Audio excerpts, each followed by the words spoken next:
Bonjour à tous, c'est un bonus 100% swing que nous vous proposons aujourd'hui. C'est un bonus qui va venir s'intercaler après le troisième épisode qui concernait les appuis à la montée. Car en fait, suite à cet épisode, nous avons eu beaucoup d'avis golfeurs qui nous ont fait des remarques, des réflexions, car ils s'interrogeaient véritablement sur le placement du poids du corps tout en haut du backswing. À savoir que pour ces golfeurs, le poids du corps venait se positionner nettement sur la tranche interne soit, mais surtout sur le talon de la jambe droite en haut de la montée. Nous allons aujourd'hui, avec un exercice très simple, nous démontrer que le contraire, à savoir que non, le poids du corps, s'il vient sur le talon, ne permettra pas une relance efficace du club, et surtout, il aura une influence directe avec un facteur qui est prépondérant au golf, qui est le side spin, et qui est donc l'effet latéral que la balle va prendre pendant son vol. Un bonus donc qui va commencer tout de suite, et nous allons bien sûr commencer par juger un petit peu de la position du golfeur devant la balle à l'adresse.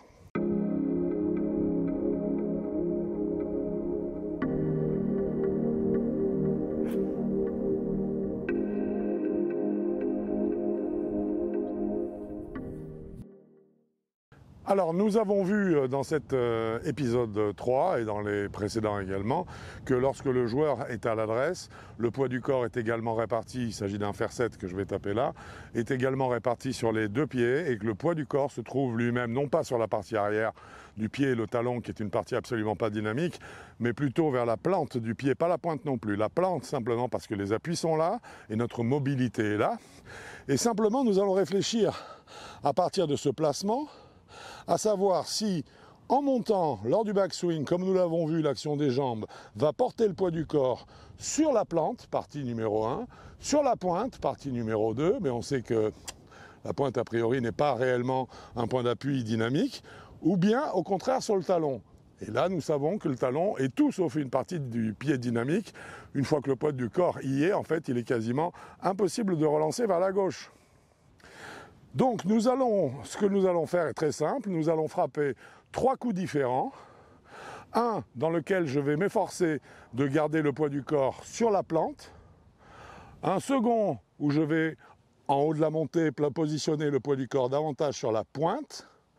Et ensuite un troisième où je vais faire, comme ces avis golfeurs le demandent, à ramener le poids du corps sur la partie numéro 3 qui est le talon.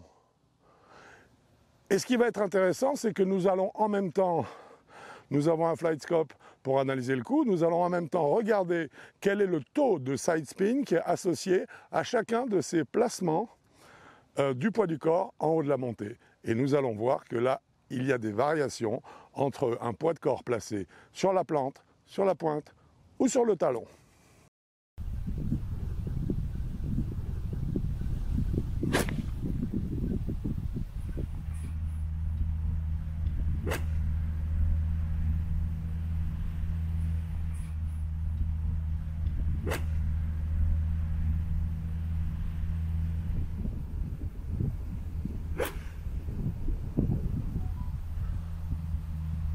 La troisième, cette fois-ci, donc, une montée comme proposée par la plupart des avis golfeurs, avec un poids de corps qui vient sur le talon. Là, déjà, je sens que je vais être en grande difficulté pour relancer le club ensuite. Là, j'avoue que ça va pas être simple, du talon. Mais on va essayer, c'est le but du jeu.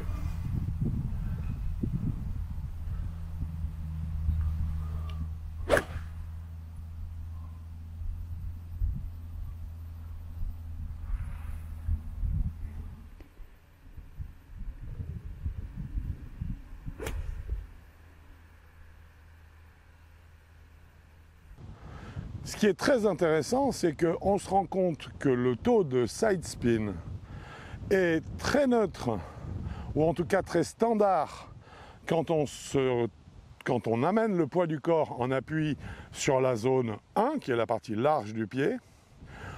On voit qu'on a une diminution du side spin vers le positif, donc une diminution du spin lorsqu'on vient s'appuyer en haut de la montée sur l'avant de la tranche interne du pied droit, pour un droitier bien sûr, pour un joueur droitier.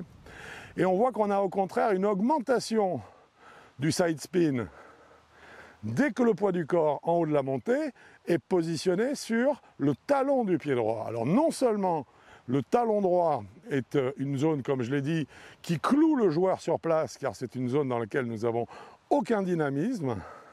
Nous ne profitons pas avec le talon de toute la possibilité de l'articulation que nous donne l'articulation de la cheville pour faire jouer le pied et donc participer à la mise en mouvement du corps pour frapper la balle cette fois-ci. Donc, de toute évidence, le placement idéal est bien celui qui vient amener en haut de la montée le poids du corps sur la tranche interne du pied droit, mais sur sa partie large, c'est-à-dire face à la plante du pied. Voilà l'explication mécanique qui fait que le poids du corps en haut de la montée qui vient sur le talon est une aberration. Bien, cet épisode de bonus donc, qui vient dans le chapitre 3 de notre séquence des épisodes de 100% Swing est terminé. J'espère qu'il vous aura plu. J'espère qu'il vous aura permis également de faire un rapport direct entre la quantité de side spin, donc d'effet latéral qu'aura la balle, et l'emplacement du poids du corps en haut de la montée. C'est ce type de lien qui nous permet de mieux comprendre comment le poids du corps travaille, comment est-ce que le swing se produit. Et il est évident qu'il y a des éléments qui deviennent rapidement incontournables. Savoir placer le poids du corps sur la tranche interne au niveau de la plante en haut de la montée en fait partie.